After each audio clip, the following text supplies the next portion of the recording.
681వ వినిపించే కథ VK 681 శ్రీ పాణ్యం దత్తశర్మ గారి కథ పెంపకాలు. ఈ కథ తెలుగు కథా రచయితల వేదిక ప్రచురించిన మా కథలు 2022 సంకలనంలో చోటు చేసుకున్న కథ.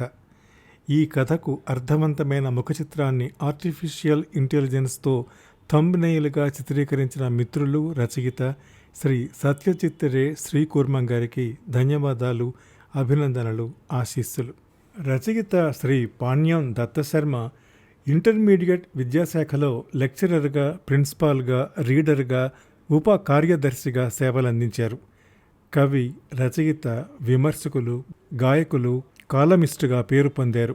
వీరివి ఇంతవరకు దాదాపు 50 కథలు వివిధ పత్రికలలో ప్రచురితమై వాటిలో కొన్ని బహుమతులు, పురస్కారాలు పొందాయి. వీరు చంపకాలోచనం అనే ఖండకావ్యాన్ని, గార్లాండ్ ఆఫ్ పోయమ్స్ అన్న ఆంగ్ల కవితా సంకలనాన్ని, దత్త కథాలహరి అన్న కథా సంపుటాన్ని ప్రచురించారు. వీరి నవల సాఫల్యం సంచిక అంతర్జాల పత్రికలో 54 వారాలు సీరియల్గా ప్రచురితమై పుస్తక రూపంలో ప్రచురించబడి అశేష పాఠకాదరణ పొందింది. 584 పేజీల బృహన్నవల ఇది. వీరికి ఏజీ రంజనీ సంస్థ కవి సామ్రాట్ విశ్వనాథ పురస్కారాన్ని, తెలంగాణ పోయిటిక్ ఫోరం వారు వీరికి పోయిట్ ఆఫ్ ప్రొఫాండిటీ అన్న బిరుదును, బెనారస్ హిందూ విశ్వవిద్యాలయం వారు వీరి సిద్ధాంత గ్రంథానికి అవార్డును, సిపి బ్రౌన్ సమితి బెంగళూరు వారు వీరికి ఎన్టీఆర్ స్మారక శతక రత్న అవార్డును బహూకరించారు. ఈ పిల్లల సైంటిఫిక్ ఫిక్షన్ నవల సంచిక.comలో సీరియల్గా ప్రచురించబడింది.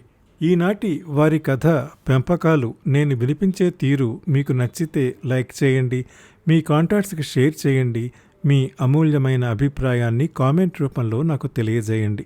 నా వినిపించే కథల ఛానల్కి సబ్స్క్రైబ్ చేసి మీ ఆదరణ, అభిమానం, ప్రోత్సాహం అందిస్తూనే ఉండాలని మనవి చేస్తూ కథ వినిపిస్తున్నాను.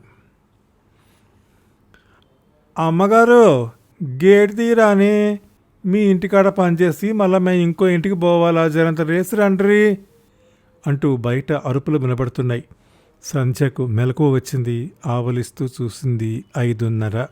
లేచి ముందు తలుపు తీసి బయట గేటు దగ్గరికి వెళ్ళింది.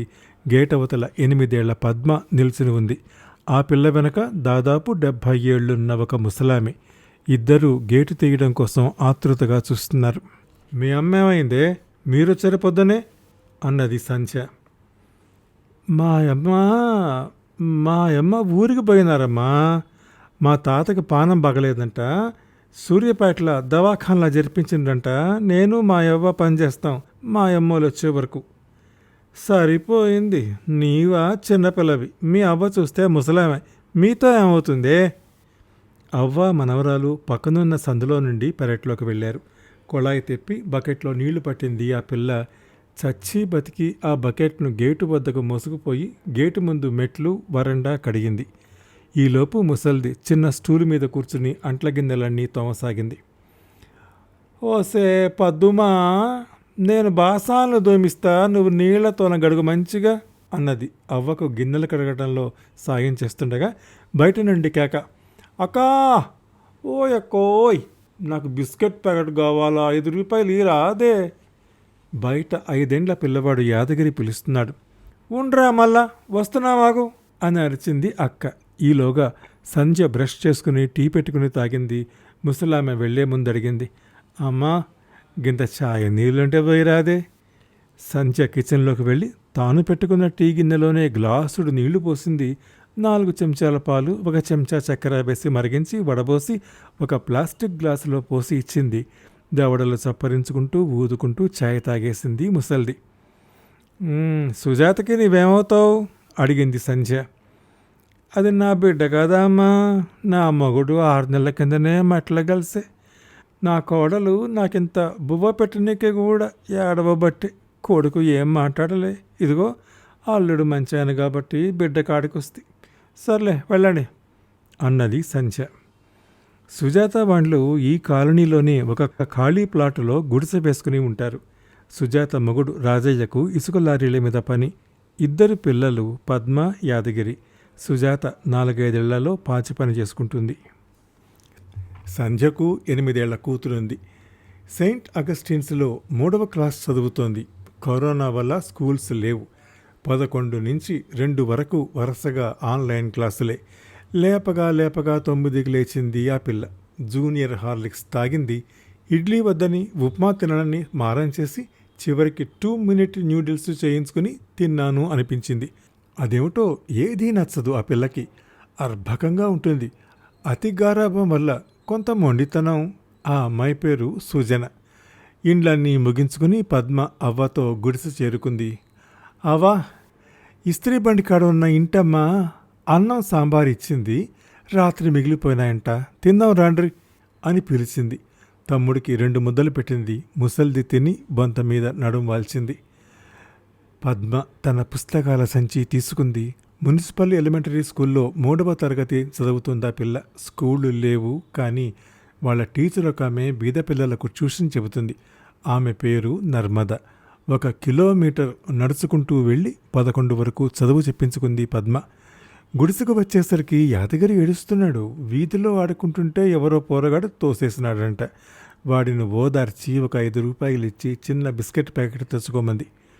బుట్టలో నుండి ఉల్లిపాయలు, టమాటాలు, ఉర్లగడ్డలు తీసి టుకటలుగా తరిగింది ఈల కత్తితో. కిరసనాయిల్ స్టవ్లు 2ఉన్నాయి. ఒక మూలన ఒకటి వెలిగించి మూకుడు పెట్టి సీసాలో అడుగున మిగిలిన నూనె పోసింది. తిరగమూత గింజల డబ్బాలోంచి కొన్ని గింజలు తీసివేసింది. కూరగాయలన్నీ అందులో వేసి అవి మగ్గుతుండగా రాతండి గిన్నెలో రేషన్ బియ్యం 2 గ్లాసులు వేసుకుని రాళ్ళు బెడ్డలు ఏరుకుంది. బియ్యం కడిగి 2వ స్టవ్ మీద అత్తెసరి పెట్టింది. 1 అరగంటలో అన్నం కూర అయ్యాయి. 12:30కు ముగ్గురు తిన్నారు. మళ్ళీ సాయంత్రం 4కి ఇళ్లలో పని చేసుకుని వచ్చారు. రాత్రికి ముసల్ది 4 జొన్న రొట్టెలు వతితే పద్మ వాటిని కాల్చింది. పద్మ చాలా నెమ్మదైంది. అన్ని పనులు వచ్చు. చదువుకుంటుంది, అమ్మకు సాయం చేస్తుంది. రాత్రి బాసాన్లు తోముకుని అవ్వ దగ్గర పడుకున్నారు అక్క, తమ్ముడు. 2 రోజులు గడిచాయి. తాత చచ్చిపోయినాడని, తాము రావడానికి 10-12 రోజులవుతుందని జాగ్రత్తగా అవ్వను తమ్ముని చూసుకోమని రాజయ్య దోస్తుకు ఫోన్ చేయించింది సుజాత. ఆయన గుడిసెకు వచ్చి చెప్పిపోయినాడు. ఏమన్నా జరూరతుంటే చెప్పుండ్రి, పైసలు ఏమైనా కావాలనా అడిగాడు కూడా. వద్దులే మామ, మా తాన ఉండాయిలే అన్నదా పిల్ల. సంధ్య వాళ్ళ అమ్మగారు వచ్చారు ఏలూరు నుండి. ఆమెకు 70 పైనే ఉంటాయి. స్థూలకాయం, షుగరు, బీపీ, మోకాలు నొప్పులు. సంధ్య వాళ్ళ నాన్నగారు చనిపోయి 10 ఏళ్ళవుతోంది. కొడుకు కోడలు యుఎస్లో ఉంటారు. ఏలూరులో వాళ్ళ స్వంతింట్లో ఉంటుంది పెద్దామె. ఆమె పేరు అరుంధతమ్మ. కూతురు తన దగ్గరకు వచ్చి ఉండమంటే ఉండదామె. కొడుక్కి చెడ్డ పేరు వస్తుందట. అదేమిటో మరి. సంవత్సరానికి ఒకసారి హైదరాబాద్కు వచ్చి టెస్టులు చేయించుకుని స్పెషలిస్టులకు చూపించుకుని వెళ్తూ ఉంటుంది. ఏలూరులో ఆమెకు వంట, ఇంటి పనులు చేయడానికి దూరపు చుట్టం ఒక ఆమెను తెచ్చుకున్నారు. ఆ రోజు ఆదివారం. సంధ్య వాళ్ళ ఆయన, అతని కొల్లిగి కూతురు రిసెప్షన్ ఎల్బీ నగర్లోని స్వాగత్ గ్రాండ్లో ఉంటే వెళ్ళారు. అమ్మమ్మకు తోడుగా సుజనను ఉంచి వెళ్ళారు. రాత్రికి వాళ్ళిద్దరికీ చపాతీలు, పెరుగన్నం చేసి వెళ్ళారు. 9 కల్లా వచ్చేస్తామని జాగ్రత్తగా ఉండమని చెప్పి వెళ్ళారు. అరుంధతమ్మ 7 గంటలకు చపాతీ తిని మందులు వేసుకుంది. సుజనను పిలిస్తే పలకలేదు. ట్యాబ్లో ఏవో గేమ్స్ తదేక దీక్షతో ఆడుకుంటుందా పిల్ల. పెద్ద పెద్ద ధ్వనులతో గేమ్ నడుస్తోంది. అరుంధతమ్మకు అప్పుడప్పుడు షుగర్ లెవెల్స్ పడిపోయి ఒళ్లంతా చెమటలు పోసి ఒక్కోసారి స్మారకం తప్పుతుంది. 8 గంటలకు అదే జరిగింది. పెద్దామె సుజనను కేకేసింది. అమ్మాయ్, 1 గ్లాసులో 5-6 స్పూన్ల పంచదార కలిపి త్వరగా తీసుకురావే తల్లి అంటూ. సుజనకు వినపడలేదు. ట్యాబ్లో పూర్తిగా నిమగ్నమై ఉంది. అరుంధతమ్మ అతి కష్టం మీద మంచం దిగి కిచెన్ వైపు 2 అడుగులు వేసిందో లేదో కళ్ళు తిరిగి కింద పడిపోయింది. స్పృహ తప్పిందామె. ట్యాబ్ గేమ్ సాగుతూనే ఉంది. గుడిసెలో పద్మకు మెలకువ వచ్చింది. పక్కన అవ్వ మూలుగుతూ ఉంది. అవ్వా, ఏమైందే అంటూ కుదిపి అడిగింది. అవ్వ పలకడం లేదు. సాయంత్రమే బాగా సరిచేసి జ్వరం తగిలింది, కానీ పిల్ల బెంబేలు పడుతుందని చెప్పలేదు పెద్దామె. అవ్వను చూస్తుండమని తమ్ముడికి చెప్పి అదే గల్లీలో ఉన్న మరో గుడిసె దగ్గరికి వెళ్ళింది పద్మ. అప్పుడు రాత్రి 11 గంటలవుతోంది. మల్లాయ్ కాకా, మల్లాయ్ కాకా పిలిచింది గట్టిగా. మల్లయ్య ఆయన భార్య బయటికి వచ్చారు. ఏందే పద్దుమా ఇయ్యాలప్పుడు అన్నది రేణుక. పిన్నమ్మా, మా యవ్వకు మస్తు ఉష్ణం తగిలినది, మూలుగుతాంది, పిలిస్తే పలుకుతలేదు, మా అమ్మోళ్ళు కుట్టుకలేరు, నాకు భయమైతాందే అంటూ బావురు మంది ఆ పిల్ల. ఉండు, ఏదైనా ఆటో దొరకతుందేమో చూస్తా, దవాఖానకు తీసుకుపోదాం అంటూ మల్లయ్య రైతు బజార్ వైపు వెళ్ళాడు. సుష్మ కాడ ఉంటాయి చూడు అంటూ వెనక నుంచి అరిచి చెప్పింది రేణుక. పద్మతో పాటు గుడిసెకు వెళ్ళింది. ముసల్దాని పెయి మీద చెయ్యేస్తే కాలుతోంది. పావు గంటలో మల్లయ్య ఆటోతో వచ్చాడు. ఆటో ఆయనతో కలిసి ముసలామెను వెనక సీట్లో పడుకోబెట్టినారు. అవ్వ తల ఒళ్ళో పెట్టుకుని కూర్చుంది. పద్మ, యాదగిరి రేణుక దగ్గర ఉంటానన్నాడు. డబ్బులు నయమే పోరి నీ తానా అన్నాడు మల్లయ్య. ఉన్నాయిలే కాక, మా అమ్మ 300 ఇచ్చిపోయినాది అన్నది పద్మ. 10 నిమిషాల్లో ఎన్జీఓస్ కాలనీలోని ప్రభుత్వ ఏరియా హాస్పిటల్ చేరింది ఆటో. డ్యూటీ డాక్టరు ముసల్దాన్ని పరీక్షించి ఏం ఫికర్ చేయవద్దని ధైర్యం చెప్పాడు. జ్వరం ఎక్కువగా ఉందని ఒక బెంచి మీద రోగిని పడుకోబెట్టి సెలైన్ ఎక్కించింది నర్సమ్మ. ఒక ఇంజెక్షన్ కూడా దానిలోనే వేశారు. పొద్దుగాల కండు తెరిచింది అవ్వ. జ్వరం తగ్గింది. గోళీలు ఇచ్చారు 2 రోజులు వెయ్యమని. పాల ప్యాకెట్టు, బ్రెడ్ ప్యాకెట్టు, జావ చేయడానికి బొంబాయి రవ్వ కొనుక్కుంది పద్మ. అవ్వను ఇంటికి తీసుకొచ్చి మొగం కడిగించి పాలు వేడి చేసి బ్రెడ్ అందులో ముంచి 4 స్లైసులు తినిపించి గోళీ వేసింది. మనవరాల్ని దగ్గరికి తీసుకుని తల నిమిరింది ముసిల్ది. పద్మా, నువ్వు చాంద్ ఘాటుకుటవే అంది. తంగేడు పూలు వికసించినట్టు నవ్వింది పద్మ. అక్కడ సంధ్య వాళ్ళు వచ్చేసరికి అరుంధతమ్మ పరిస్థితి సీరియస్గా ఉంది. అమ్మమ్మ పడిపోతే చూసుకోవద్దు అని సుజనను కోప్పడితే, నాకేం తెలుసు అంటూ విసుక్కుంది. వెంటనే కారులో తీసుకుని వెళ్ళి గ్లోబల్ హాస్పిటల్లో జాయిన్ చేశారు పెద్దామెను.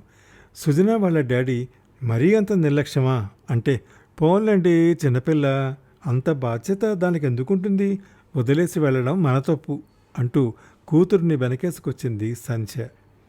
పెంపకాలు మరి. ఈ కథ తెలుగు తల్లి కెనడా డే వారు నిర్వహించిన కథల పోటీలో ప్రోత్సాహక బహుమతి పొందిన కథ వారి సంకలనంలో మే 2022న ప్రచురించబడింది. ఈ కథను నేను వినిపించిన తీరు మీకు నచ్చితే లైక్ చేయండి, మీ కాంటాక్ట్స్కి షేర్ చేయండి, మీ అమూల్యమైన అభిప్రాయాన్ని కామెంట్ రూపంలో నాకు తెలియజేయండి. నా వినిపించే కథలు ఛానల్కి సబ్స్క్రైబ్ చేసి మీ ఆదరణ, అభిమానం, ప్రోత్సాహం అందిస్తూనే ఉండాలని మనవి చేస్తూ సెలవు తీసుకుంటున్న మీ వెంపటి కామేశ్వరరావు.